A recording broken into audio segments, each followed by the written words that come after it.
Welcome to toy-polloi. Hello and welcome to another video from toy-polloi, and today we are going to be trying to reverse a custom that has been done on a vintage MEGO Star Trek the Motion Picture action figure. Now this figure was very kindly sent to me by Jeremy from Tokyo Toy Banzai, and he wasn't 100% sure what had happened to it. I think he'd found it in a job lot. Originally it was supposed to be Ilia. This is an Ilia figure that you can see on the left, and on the right you can see someone has taken one of those figures and I think they've tried to turn it into Nurse Chapel, but it is pretty badly done, and I think it would actually be better to turn this back into an original Ilia figure, and that is what I'm going to try and do today, because it's actually quite a good way of learning how to clean up old toys and clean up old figures. This one you can see has paint on it. It's also got a bit of Milliput on the head or something like that, both of which can be fairly awkward to remove. So today we will see what we can do. I'm hoping that we will end up with a figure that looks a little bit like this one with a little bit of sort of wear and tear to it, but I won't know until I get started. So let's get on with the video and see what we can do to remove the paint and Milliput from this vintage figure.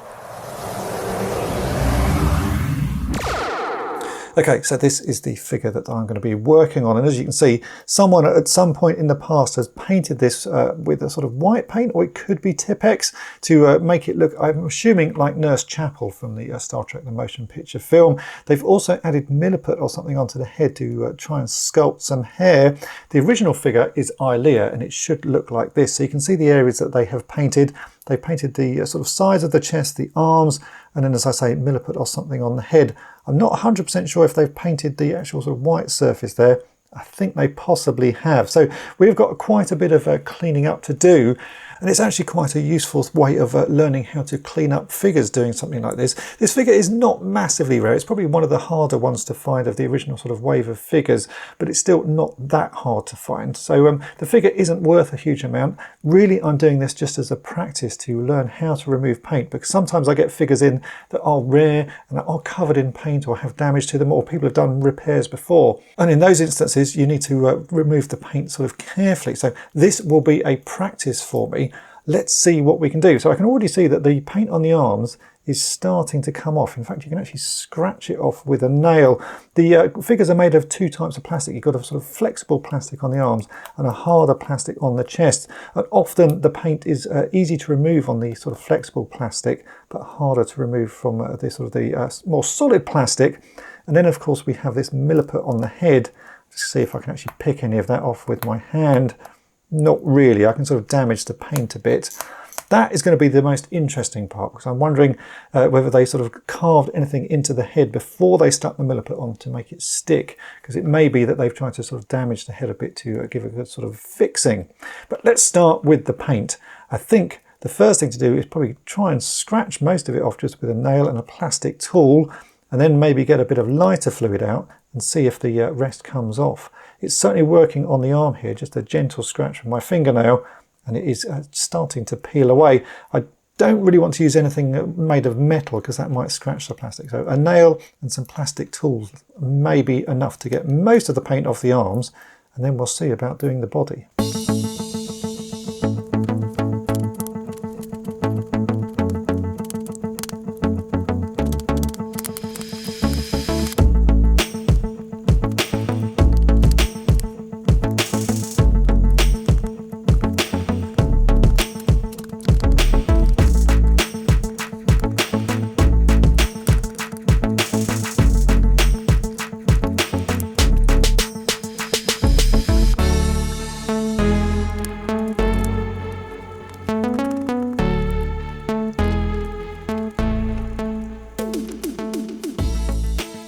Well, as you can see, that is really coming off pretty easily. That's one arm done already, and that's just using a plastic scraping tool, so I'm not damaging the plastic at all.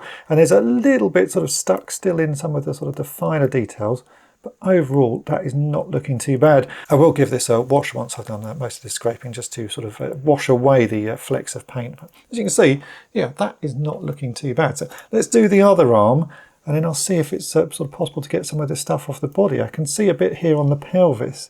If I just give that a scrape. Yeah, that's not too bad as well. That is coming off.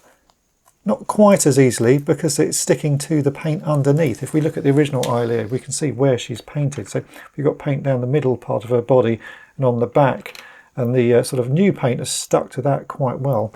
Maybe on the sides it will scrape off.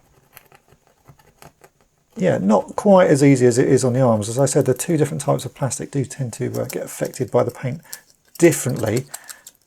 But yeah, it is coming off a bit. So let me clean up this other arm and then we'll start on the body.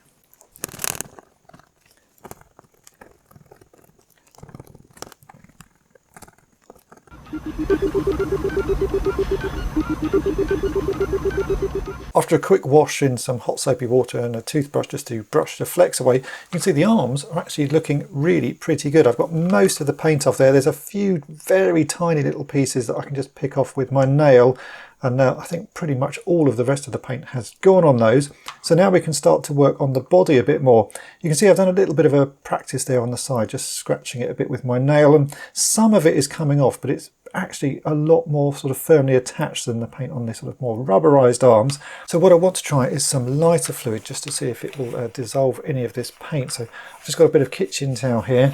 I've got some normal lighter fluid, which you see me use all the time on the channel. I'm going to soak a piece of this kitchen towel and then give this a rub and see what happens. Oh yeah, you can see it is coming off. It's quite thickly applied, the paint, so it does take a fair amount of rubbing, but actually some of that is coming off. So I think a combination of scraping with my plastic tools here and then wiping with the lighter fluid should be able to get most of this off. I can actually now see the original white paint underneath the paint that's been applied. It looks in pretty good condition. So yeah, all right, a bit of scraping and a bit of lighter fluid, and we'll see how much of this we can take off.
I'm really very pleased with how this is starting to look. I'm going to say I've got about 98% of the paint off the body. There's some very small bits left in things like the copyright information and the seam where the two halves of the body were joined together. And I've been using my pin tool to carefully pick out those last pieces.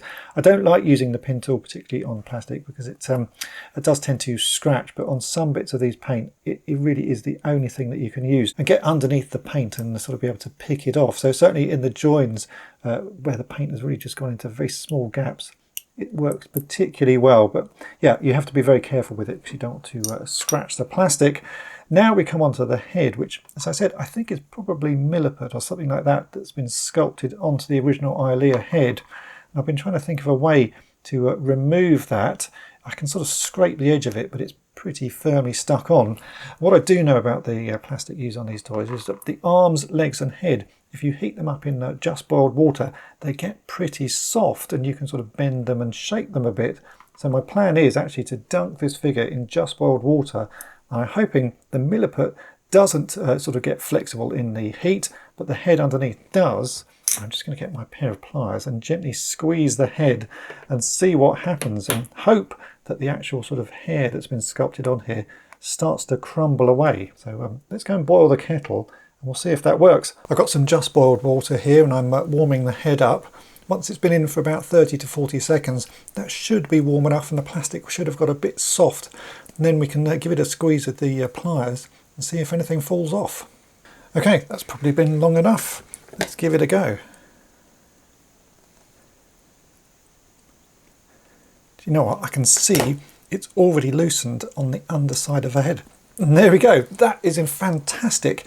It has just come off in one piece, and it doesn't look like anything has been done to the head. I was worried that maybe the person who'd done this had actually sort of scratched the head up to give it a sort of firm fixing, but it looks like they haven't. So we can just give that a bit of a wipe, and the head is in remarkably good condition. So a bit more of a paint scraping on that. I think she's going to be as good as she's going to get. And here we go, here is the figure finished with all of that paint and Milliput removed. I did give it one final clean, just using a magic eraser to take the final little specks of paint away, and a toothbrush just to get into all the nooks and crannies. And then I've done a final bit of paint removal just using my pin tool to get into those fine cracks. And as you can see, the end result is actually pretty remarkable. I wasn't expecting to have a figure that looked at this nice condition hidden under that paint and Milliput.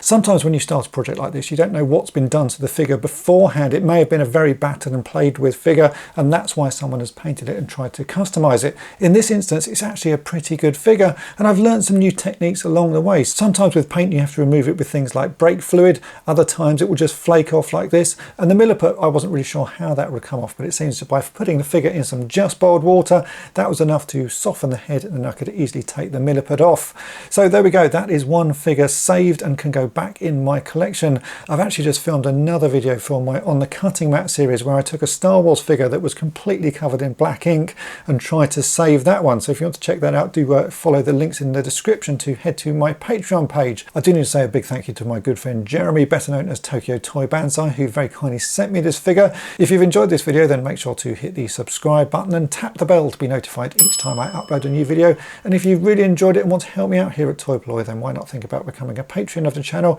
You get early access to all of my restoration videos, plus access to an exclusive video series called On the Cutting Mat, where I show projects and restorations that you won't see anywhere else. So have a think about that, and thanks for watching. Thanks for watching Toy-Polloi. Subscribe for more great videos.